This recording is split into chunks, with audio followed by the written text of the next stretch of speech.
Okay, everyone. So I am back in my studio, in my garage.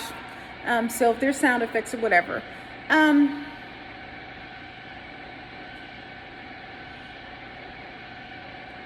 People still aren't wearing enough masks.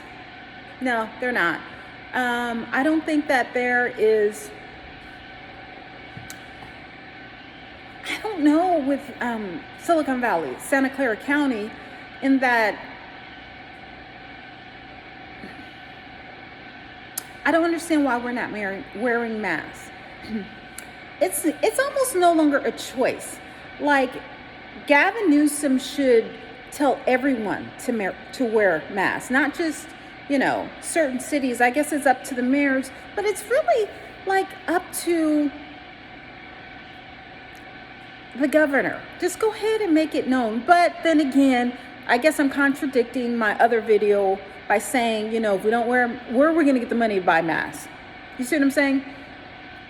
Like, again, people are trying to, buy food, pay rent, pay bills, pay car notes, pay, car insurance, whatever. So where in the heck are we going to find money to wear a mask?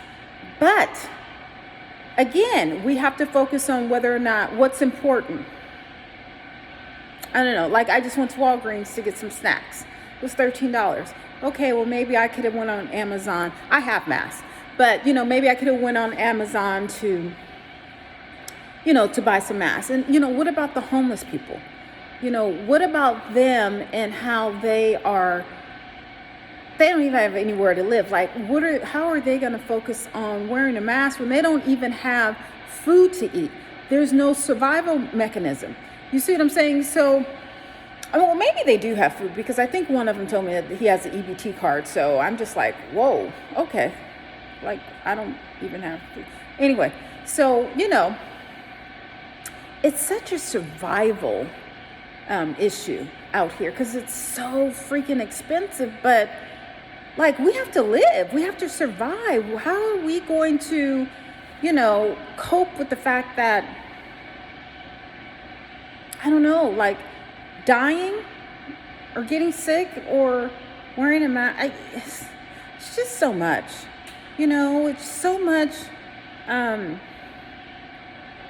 so many issues right now, in that we need to focus on what? Staying alive, staying mentally, okay, not going insane. Like, my sleeping habit is just really, it's crazy. I literally stay up all night. I get up at like 12 and I stay up until 7. This is insane. Like the last time I've had this issue, it was when I was on the keto diet and I stayed up all night. I would stay up all night. That's the only reason why I stopped. And I wish I wasn't, because I was down to 145. That was like 60 pounds ago. Maybe I need to go back on. Since I'm already up, I might as well just go ahead and drop the weight. I don't know. It's so much effort in being on keto, but that's another video. What I'm saying is this. There's a lot of decisions and options and heartache and just insane choices that we have to make. I mean, okay, we're talking about people in Georgia, but a lot of people, stay at home. Well, that's easy for you to say if you have money stashed up. But what if you don't have money stashed up? What if you can't, understand that this is the time, to stay home, but, you have bills piling up, and what if you didn't get the stimulus check? What if you can't qualify for unemployment? What if you can't qualify for food stamps?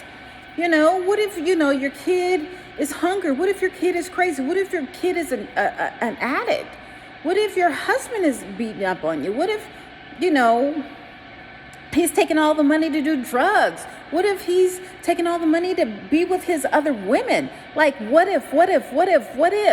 And then you see these corporations who are, taking the majority of the money that is needed for the small business sector. There's just a lot going on. And mentally, it's hard.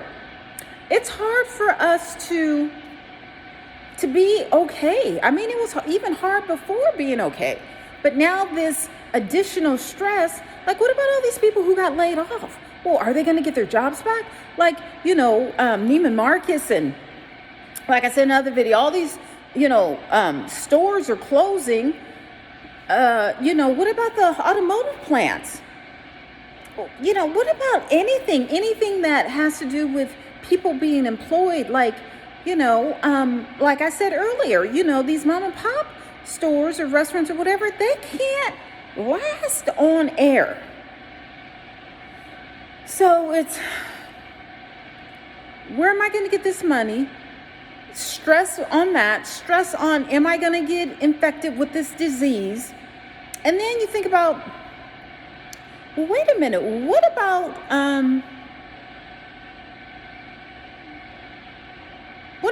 everything? What about stress? What about, getting the disease? What about paying bills? What about this? What about that? What about, well, gas? But so what if gas is cheap? If you don't have any money to buy it, then that's an issue. That's a major problem. Like, that's a major problem. And we need to really pay attention to the news. Pay attention to the statistics. I was arguing with the lady on Facebook, not arguing, debating with her about what is false, what is stupid, what is real.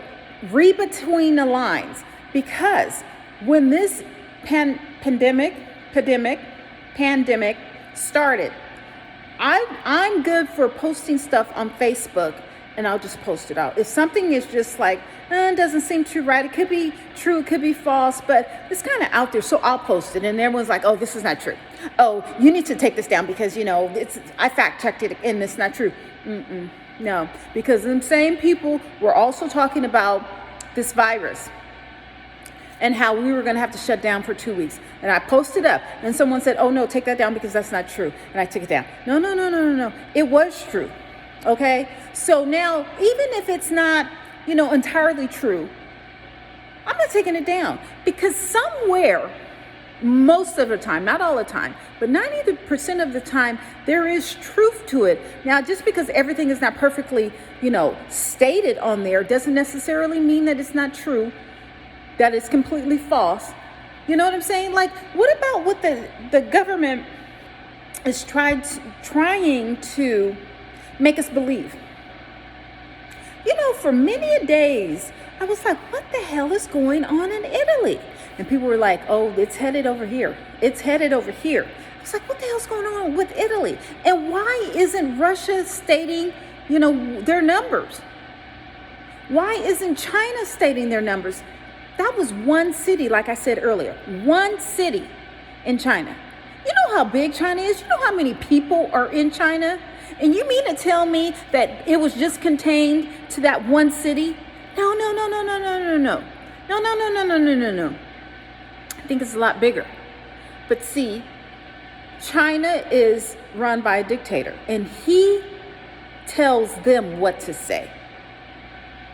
Unlike America. This is why I'm making these videos. Although I don't think YouTube is available in China. I'm not exactly sure.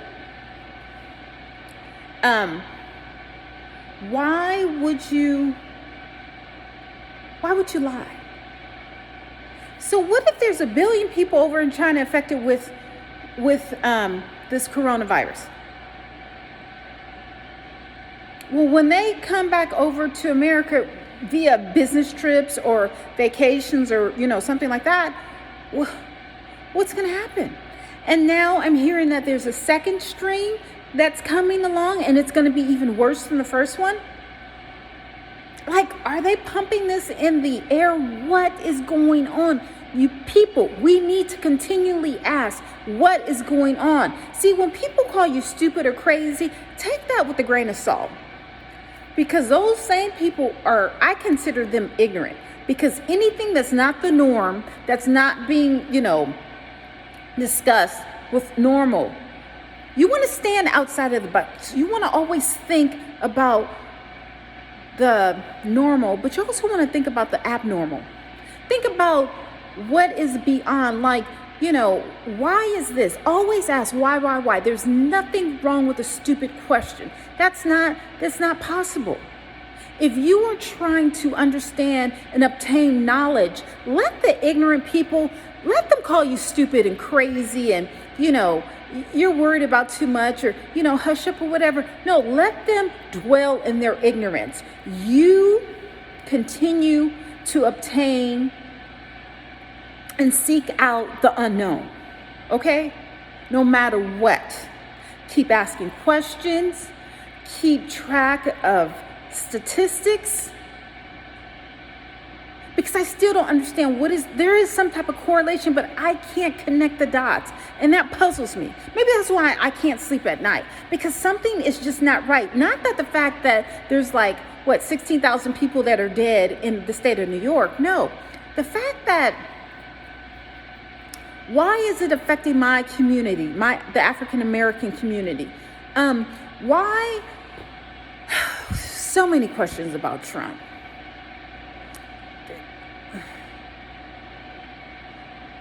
Like I said before, how is the stock market still able to withstand and not crash when there's 22 million people out of work? I don't get that. All of these companies, major companies, are about to file bankruptcy. There's hardly no planes up in the sky. There's no rental cars being rented. There's so many, industries that they can't generate money. So how is everything supposed to be okay? And how are we supposed to open up the doors and let everybody outside knowing that we're going to all drop like flies? And how in the hell is Bill Gates and has any naysay on anything? I need to know this. Okay, that's it for tonight. Bye.